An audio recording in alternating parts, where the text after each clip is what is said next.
Now, once a week, I will be doing a encouraging video where I pull some cards that will also include an Herbal Oracle, which has a list of medicinal herbal cards.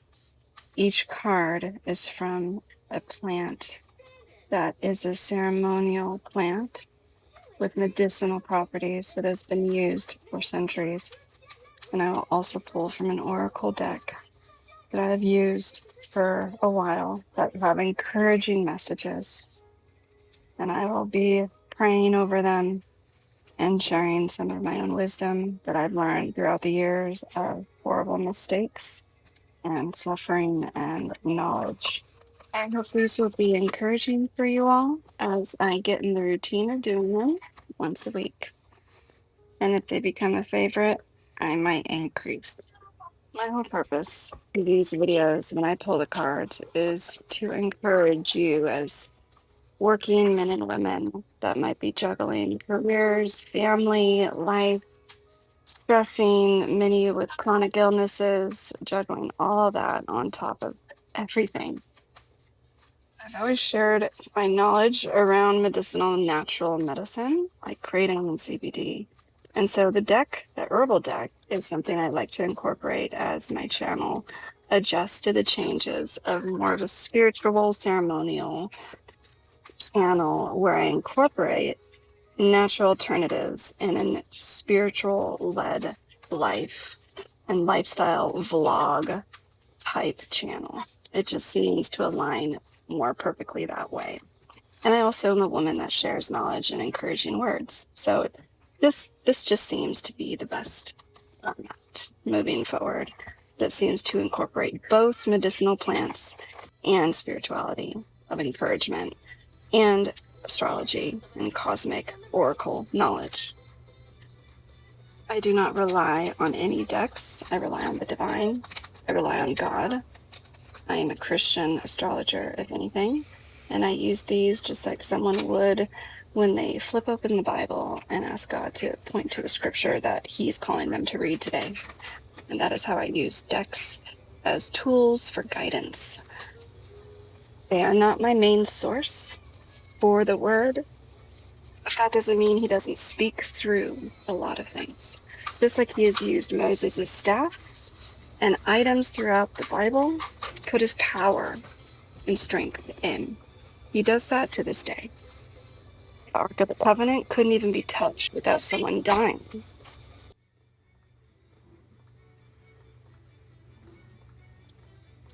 Here is this week's message of encouragement and how it all ties together for this week. It starts with the void. The void. The purpose of the void is to surrender to the unknown, to allow the fertile darkness of nothingness to nourish the new seeds that you have been planting all of this time, because you're not lazy. You've not just been sitting around doing nothing. You have been trying. You have been planting seeds, wanting them to flourish, and now they will. This is confirmation. This is time. Regardless of whether you know what they'll one day become, you're being called to surrender to the mystery, to the void of what's next, to rest and to allow the winter of your life to do the work for you, because you planted the seeds. You did the hardest part, taking that opportunity to plant the seeds. It reminds me of that Bible verse, the story where the parable where God gives those coins, right? The point of the story was what they did with those coins. Some sold and doubled their profit. Others buried it to make sure they didn't mess up their opportunity and lose it because they were too afraid that they would lose it. So they made sure to bury it. So when the farmer came and asked for it, or that individual came and asked for it, I forgot which title that person had, they would make sure they had it still. You planted those seeds. You took that risk. The void is confirmation that now just trust. The void it's where all life begins and ends. It's the winter and the womb. It's the fertile darkness where all things originate and all seeds grow. It's comforting, but yet it's intimidating. It feels both overwhelming, it's small, and it's huge.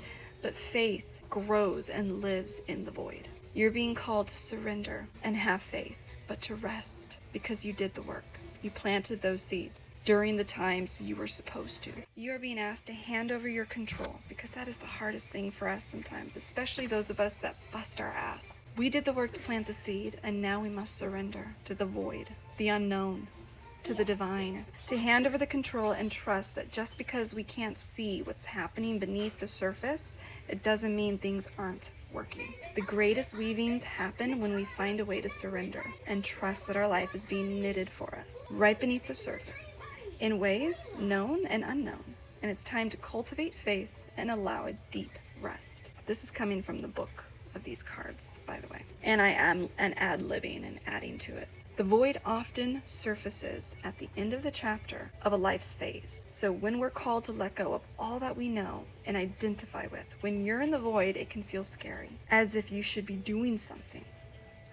I feel that. However, when this card appears, it's a sure sign that the most productive thing to do is relinquish control and surrender to the changing mystery of your life. So ask this question: how are you being called to surrender right now to the unknown mystery of your life? You know you did the work. You know you planted the seeds. I know I planted seeds. What are we doing? What are we being called to surrender right now and have faith on? I could think of a few things. And the next card I will always pull for my weekly readings of nourishment and support for you will be from my Herbal Astrology Oracle Deck. And this week I pulled the Palo Santo, which is so fitting for this pulling. And I'm going to read to you what the book actually says about it, which I find amazing. Palo Santo represents guardian. That is what it is in spirituality, which is so fitting for this message. I'm just getting excited because these cards are just flowing together as it's divinely intended to. It represents gifts from the past, activating dormant gifts, connecting to the ancestors, guardian of the sacred. The astrological ruler of the Palo Santo is Pluto. So if you look at the transits right now where Pluto is, the movement that's happening with Pluto's just entered Aquarius for the first time in 200 years, and it's currently just went retrograde. So it's asking us to look inward. It's asking us to do some deep dive into our psyche. It's asking us to silence our mind, do some shadow void work. Is this a coincidence? But just to give you some background of this medicinal plant, it's been used ritualistically throughout the centuries, dating back to South America in the Incan tribe. And it was used to, not just for medicinal purposes, for like sickness related stuff, to kind of clear your sinus, believe it or not, but it was also to cleanse bad energies, bad air related to some spiritual illness, believed to be a kind of cold nightmare, a nighttime air created by evil spirits that would enter your body, causing pain, discomfort, sickness, and many other kinds of imbalances. So the Incans would use this wood in their religious rituals as a tool to neutralize negativity, rejuvenate the body and spaces, bringing peace and balance and good fortune. Scientific studies now show that Palo Santo can help relieve stress, anxiety, stimulate circulation, reduce joint and muscle pain, and uplift the mood and immune system. So it also has proven to cleanse the space, dispel bacteria, and act as an insect repellent. The beauty of science. Medicinal. The medicinal qualities are very potent, especially in this natural plant, tree. It's powerful, and it's been highly used throughout the centuries. It's a long history of magic wand usage, too. So as a guide, it's a protective wand. Let's say it's been used to cleanse spaces. You've seen priests use the stick, burn it, and you wave it around. It neutralizes the venom in some dark tricksters, alchemistic, poisonous, dark entities, some believe. It's become a very sacred tool. So what I believe is happening here is I would recommend using Palo Santo as your guardian, as your guide throughout this void process this week. While you get through this void of being patient and waiting to get through this time where the divine is asking you to just let the seeds that you planted Be watered. Let the divine water it. Let the divine water it.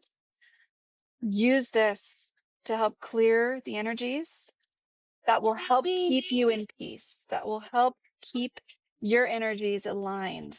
Because I think this will be what helps that. This is what you need to help the void process go as smoothly as possible for you. And the last message that kind of ties it together, I will be using the tarot deck, and the card that popped out was the Page of Pentacles. Are you serious?